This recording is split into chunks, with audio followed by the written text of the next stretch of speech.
members of a veterans group from the DMV traveling to Israel to help Americans who are trapped in Gaza get to safety. Live with us now, Alex Plitas with the Special Operations Association of America to talk about the mission and what they are doing. Alex, good to see you. Good to have you with us. I imagine that this is incredibly delicate as we're out in the Middle East and you all are trying to get Americans back to safety. Can you give us kind of a debrief of how it works? Sure. Thanks so much for having me. So, after the terrorist attack, there was obviously a number of Americans who were stuck in Israel for various reasons. The commercial flights became, booked up, so it was impossible to get flights out. And then people were, stranded in various areas of the country that needed transportation. So in total, we received about 288 requests for support so far. And of that, about 208 folks were moved, and we were able to get over about 150 people onto flights, whether that be through State Department evacuation flights or chartered flights that went to Cyprus. And we're also working to help bring American citizens who are trapped inside Gaza into safe areas until the gates can be opened or until there's an option for them to get out of Gaza. So that's the gist of what we're doing at the moment.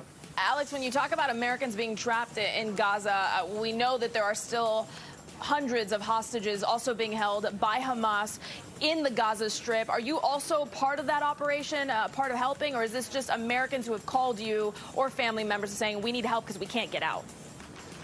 So it's the latter.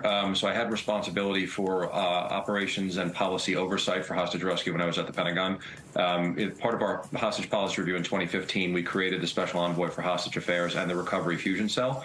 And the Special Envoy has been doing incredible work along with the rest of his team to try to free the dozen or so Americans plus the other nearly 200 hostages that remain taken. So that's an inherently governmental function at this point. It's not something we're involved with unless we're asked or have some sort of information that would be helpful. So for right now, it's working with the private citizens who are not held hostage that are on the ground but remain trapped. There's somewhere between 500 to 600 on the ground right now by estimates. That's a lot of people, a lot of Americans. Alex, when we speak in broad terms, I think for the general public, we understand that this is a difficult task.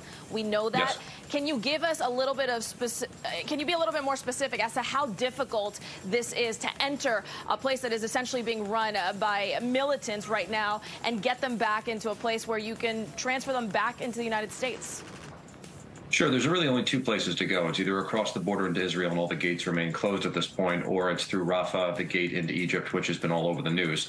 Additionally, the midway point in Gaza is Wadi Gaza, which is basically like a valley or a canal that is used as the midway point where the Israelis have said, hey, anybody north of that line needs to evacuate south because we intend to conduct military operations there.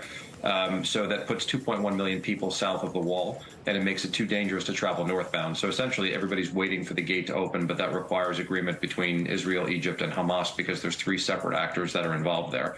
And in terms of difficulties, not just with the people who are there running out of food, water, electricity, and basic, supplies and medicine. The hostage situation is by far the most complicated I have ever seen in my professional career. Wow. 200 folks from various nations all over the place. There's 50 to 100 tunnel complexes under Gaza. The place is like an ant farm. Trying to find them and rescue them is going to be a difficult task. So that's why we're seeing the negotiations unfold the way that they are. All right, Alex Plitas with the Special Operations Association of America. We appreciate you coming on, and we continue to support those missions to get Americans back onto U.S. soil.